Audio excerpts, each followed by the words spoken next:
अंतर्मन के द्वंद्वों को गीतों में गाता फिरता हूँ, सच बोलूं तुमसे मिलता हूँ, सच बोलूं तुमसे मिलता हूँ।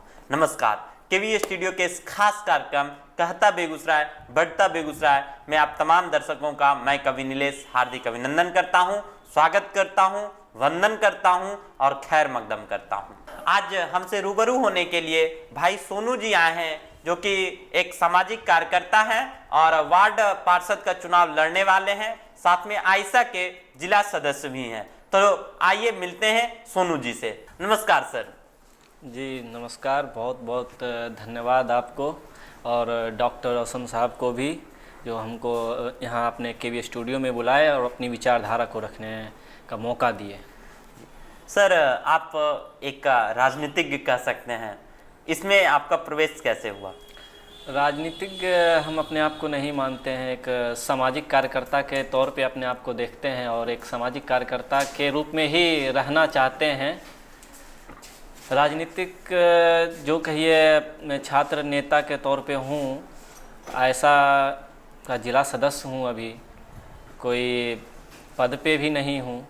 और मैं जिस समय 10th पास किया था 2014 में, और उसके बाद 11th में कोऑपरेटिव कॉलेज जाने के बाद मुझे कुछ एडमिशन में बहुत सारी तकनीकियाँ आई, जिसके कारण एडमिशन कोऑपरेटिव कॉलेज के अंदर नहीं हो पाया। तो मैं इंटर किया समस्तीपुर कॉलेज से। तो धीरे धीरे कोऑपरेटिव कॉलेज, जीडी कॉलेज आना जाना लगा रहा दोस्त लोग के साथ। तो देखा कि ऐसा एआईएसएफ जितने भी लेफ्ट पार्टी थी वहाँ पे, वो छात्र के हित में लड़ रही थी। तो हमको इनका विचारधारा अच्छा लगा और हम इनका दामन पकड़े। जैसा कि सर, वर्तमान समय में एक बड़ी खबर चल रही है कि आप चुनाव लड़ने वाले हैं, तो ये आपके मन में कैसे पनपा?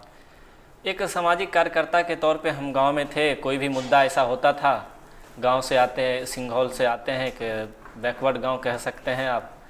हम लोग कोई भी गांव का कोई भी काम होता है, कोई भी सामाजिक काम होता, तो हम लोग सबसे पहले आगे आते थे। हम लोग का एक टीम बना हुआ है, वो टीम सबसे पहले हम लोग आगे आके खड़े होते थे, कोई भी काम हो, एनी हाउ एनीबॉडी। तो इसी दौरान हमारी पार्टी आयशा के जिला अध्यक्ष भाई अजय और बिहार उपाध्यक्ष वतन भाई और सभी बैठ के एक निर्णय लिए कि सोनू को इस बार वार्ड पार्षद का चुनाव लड़ाना है। तो सबका सहमति था, तो हम बोले कि ठीक है। सर, आप कोरोना काल को भी बहुत करीब से देखा, एक सामाजिक कार्यकर्ता कोरोना काल में क्या क्या कर सकता था या आपने क्या क्या किया? देखिए, कोरोना महामारी, लॉकडाउन जिस हिसाब से था, उस पल को अगर हम याद करते हैं तो रूह अभी भी कांप उठता है। हम लोग से जहाँ तक हो सका हम लोग ने काफ़ी बहुत ज़्यादा मदद किया। और हम लोग का बैकग्राउंड भी वैसा नहीं था, बैकग्राउंड रहने और नहीं रहने से कुछ नहीं होता है, एक हौसला होना चाहिए। तो हम लोगों ने एक जितने भी दोस्त, जितने भी सर्किल में लड़का थे, वो सब एक जगह को चुनकर राशन पैसा जितना भी होता था वो इकट्ठा करके और गांव में ही वितरण करना स्टार्ट कर दिया। पता चलता था वो उनके घर में ये नहीं है, उनके घर में वो नहीं है, और हम लोग अपने स्तर से पता करते थे। तो ज्यों पता चलता गया और चुपचाप उनके घर में जाके पहुंचा देते थे, उनको खबर भी नहीं होने देते थे। और लॉकडाउन में ये आलम था भूखमरी का कि मत पूछिए, हम लोग ऐसे ऐसे घर में जाके पहुंचाए हैं राशन। हम लोगों ने जाके दिया तो वो बेचारी खाना बनाने के लिए लेके जा रही थी। और हमारे वार्ड पार्षद साहब, वार्ड नंबर 1 के भी, वार्ड नंबर 2 के भी, दोनों वार्ड नंबर 1 और वार्ड नंबर 2 से दोनों बार ही जीतने वाले प्रत्याशी एक वार्ड नंबर 2 से हैं रामविलास सिंह जी, और वार्ड नंबर 1 से हैं श्री शंकर पासवान जी। तो उन्होंने, हम लोग को नहीं लगा कि कुछ ज़्यादा काम किया है, या लॉकडाउन के अंदर भी।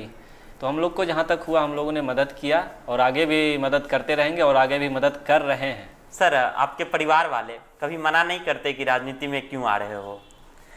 राजनीतिक में देखिए, हर एक नॉर्मली परिवार जो होता है, मिडिल क्लास फैमिली, वो सभी रोकते हैं और सोचते हैं कि हमारे बाल बच्चा का भविष्य उज्जवल हो, वो पढ़े लिखे आगे बढ़े। तो मेरे पापा का भी सपना था कि वो पढ़े लिखे कुछ जॉब में जाए, तो हमने 12th करने के बाद पटना नीलम से फायर एंड सेफ्टी किया। जी। तो 1 महीना ट्रेनिंग अपने इंडियन ऑयल में लिया था। तो फिर मन नहीं लगा जॉब में, तो पापा को बोले, तो पापा बोले ठीक है और पढ़ो, तुम पढ़ने का भी है एज। तो फिर हम पटना चले गए दरोगा का तैयारी करने। वहाँ भी मन नहीं लग रहा था, वो हम सामाजिक काम में ब्लड डोनेट करवाना, ये करवाना, वो करवाना, ये जितना भी अपना होता था वो करने लगे। तो पापा बोले कि जिसमें तुम्हारा दिल कर रहा है तुम वही लाइन में जाओ। घर से मना करते थे मगर चोरी छिपे हम लोग जाते थे। सर, आप दिखने में बहुत दुबले पतले हैं और रक्तदान जैसा महादान करते हैं, तो ये सोच कहाँ से आई? देखिए, सबसे बड़ी बात, बॉडी पे तो पतले हैं और हम लोग रक्तदान आज से नहीं बहुत पहले से करवा रहे हैं।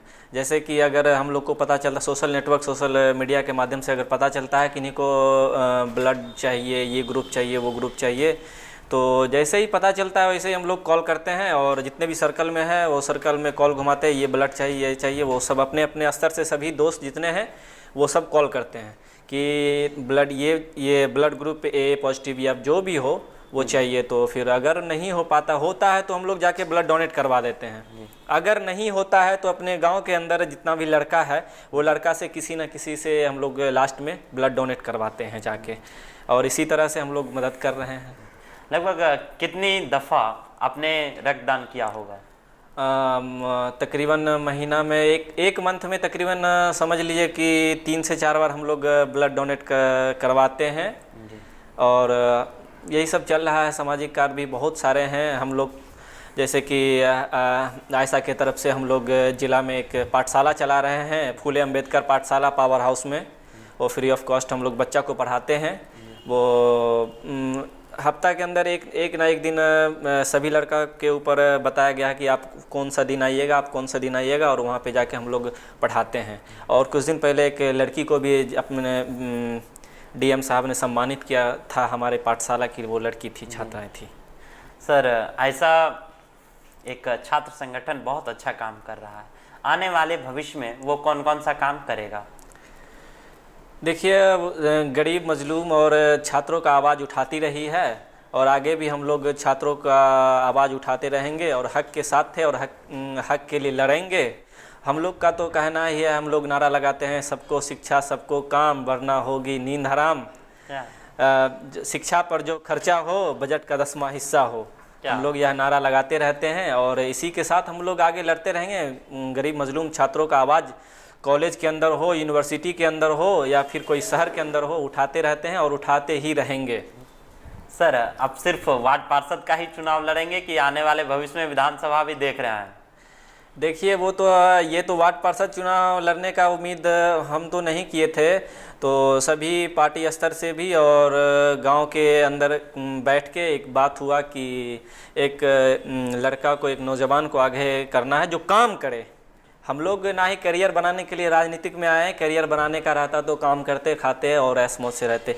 काम करने का कोई ऐसा ये नहीं है और राजनीतिक में हम लोग करियर बनाने के लिए नहीं आए हैं, एक सामाजिक कार्यकर्ता के रूप में आए हैं और हम लोग अपने मुद्दा को रख रहे हैं जनता के सामने और जनता का रिस्पॉन्स आ रहा है। इतनी छोटी कम उम्र में हम लोग गांव के अंदर जाते हैं पंचायती करने के लिए और बहुत सारा सामाजिक कार्य है। एक्सीडेंट वगैरह अगर कोई हो गया तो हम लोग बिना सोचे समझे उसको हॉस्पिटल में एडमिट करवाते हैं और जहाँ तक हो सकता है, अगर हमारे आसपास के गांव के रहते हैं, अगर जहाँ तक हो सकता है गरीब है तो हम लोग चंदा इकट्ठा करके पूरे गांव में चंदा करते हैं और आसपास में जितने भी फ्रेंड सर्कल हैं सबको कॉल करते हैं तो सब एक कॉल पे पैसा देते हैं। मान के चलिए हम लोग के बहुत सारे रिलेटिव और बहुत सारे गांव के दुबई में रहते हैं, सऊदी में रहते हैं, जो दिल्ली में रहते हैं, तो सबको कॉल किया जाता है, ग्रुप में मैसेज कर दिया जाता है ऐसा ऐसा बात है, तो फ़ोन पे गूगल पे का नंबर दे दिया जाता है, उस पर आप ट्रांसफ़र कर दीजिए। तो हम लोग ये मुहिम चलाते हैं और चलाते भी रहेंगे। कुछ दिन पहले भी एक एक्सीडेंट हो गया था यहाँ, अभी तक हम लोग उनका सारा खर्चा और सारा चीज़ उठा रहे हैं हम लोग और आगे भी उठाएंगे। सर, वार्ड पार्षद अगर बने तो सबसे पहला बदलाव क्या करेंगे? सबसे पहला बदलाव, वार्ड पार्षद अगर हम बनते हैं तो अभी भी हम लोग वार्ड पार्षद नहीं है तो शिक्षा के मामले में काम कर रहे हैं और शिक्षा के मामले में बहुत समझिए कि पूरे वार्ड में सबसे ज़्यादा पिछड़ा वार्ड नंबर 1 है।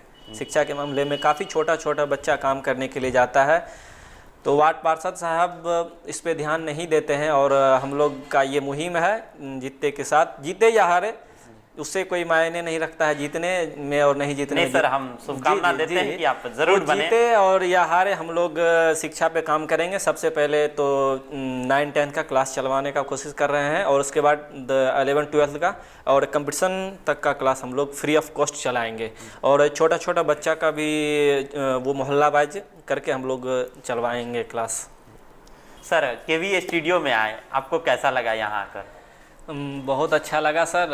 यहाँ आने के बाद डॉक्टर रोशन साहब को तहे दिल से धन्यवाद देना चाहते हैं कि बैकवर्ड एरिया से आके कोई नौजवान और कोई गली का आवाज़ इस स्टूडियो में आके अपनी आवाज़ को ऊपर तक पहुंचा सके, इसके लिए तहे दिल से धन्यवाद डॉक्टर रोशन साहब।